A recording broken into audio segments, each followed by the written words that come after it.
Bab 1. Menggambar flora, fauna, dan alam benda.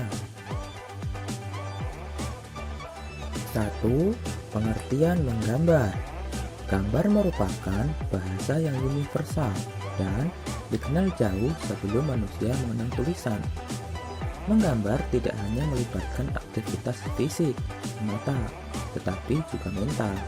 Aktivitas fisik berhubungan dengan keterampilan menggunakan peralatan menggambar, sedangkan mental berhubungan dengan rasa, dan daya cipta untuk memenuhi kebutuhan hidupnya. Dapat disimpulkan bahwa menggambar adalah aktivitas kreatif untuk membentuk imaji atau gambar yang menyampaikan gagasan, ide, serta simbol sebagai salah satu bentuk ekspresi menggunakan berbagai teknik guratan dan alat gambar yang beraneka ragam. 2. Objek menggambar.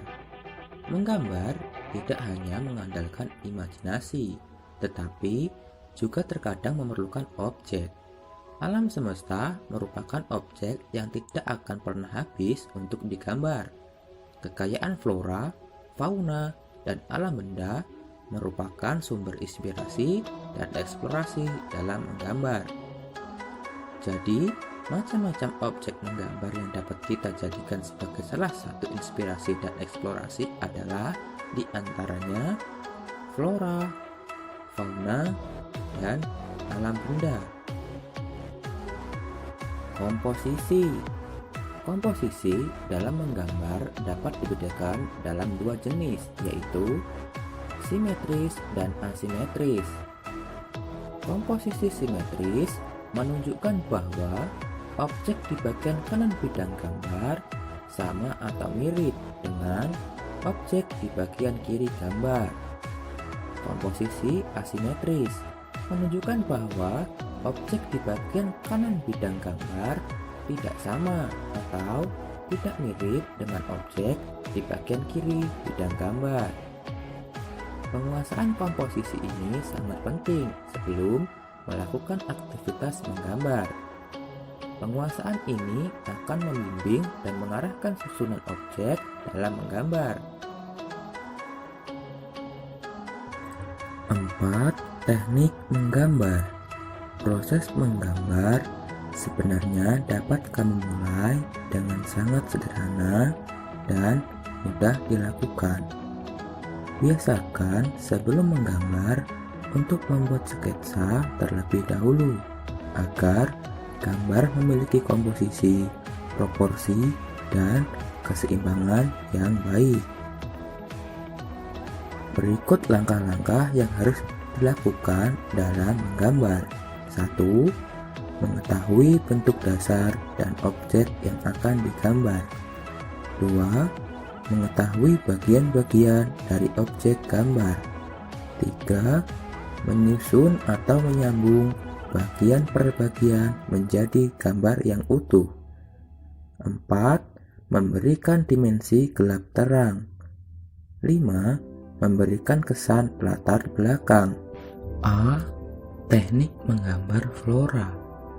Menggambar flora atau tumbuh-tumbuhan dapat memberikan pemahaman tentang keanekaragaman, keindahan, dan keunikan objek flora yang ada di lingkungan sekitar.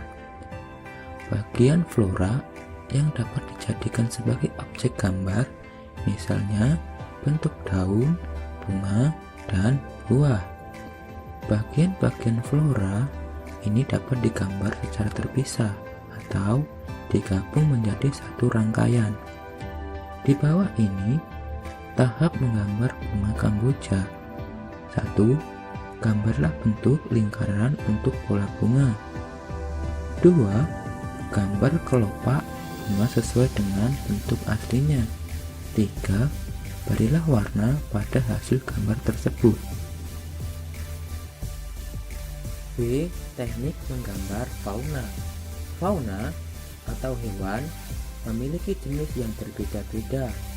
Ada hewan berkaki 4 seperti sapi dan kambing. Ada juga hewan yang hidup di air dan di darat, yang bersifat buas dan juga jinak. Setiap hewan memiliki bentuk tubuh yang berbeda-beda. Di bawah ini adalah langkah-langkah menggambar itik. Yang pertama, gambarlah bentuk oval untuk badan. Kedua, tambahkan bentuk kerucut untuk kepala, leher, dan ekor. Ketiga, berilah arsiran atau warna pada gambar itik.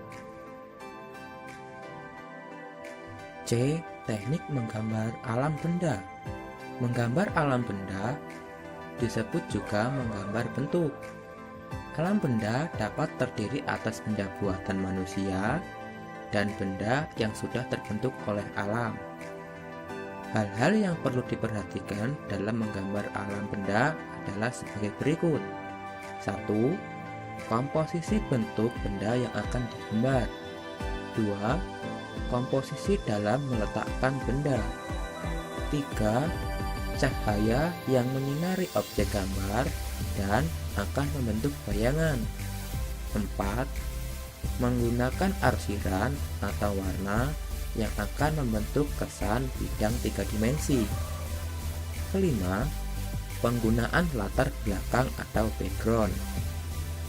Di bawah ini adalah tahap-tahap dalam menggambar piring dan cangkir. Pertama, gambarlah bentuk silinder dan oval. Kedua, buatlah setiap bagian menjadi bentuk cangkir dan piring.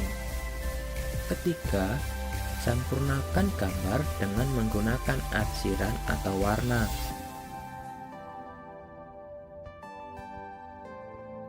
5. Alat dan media gambar. Sebagai sarana belajar menggambar, alat dan media memiliki banyak variasi dan macam. Kamu bisa menggunakan pensil dengan bahan grafit, pensil warna, ballpoint, dan krayon. Pensil. Pensil dibedakan menjadi 2 jenis, yaitu pensil dengan tanda H dan B. Pensil H memiliki sifat keras dan cocok digunakan untuk membuat garis yang tipis. Pensil B memiliki sifat lunak dan cocok digunakan untuk membuat garis tebal atau hitam pekat. Pensil H dan B diberikan tanda angka untuk membedakan jenisnya. Untuk pensil B, semakin besar angkanya, maka makin lunak sifatnya dan pekat hasilnya. Untuk pensil H, semakin besar angkanya, maka makin keras sifatnya dan makin tipis hasil goresannya. Pensil warna.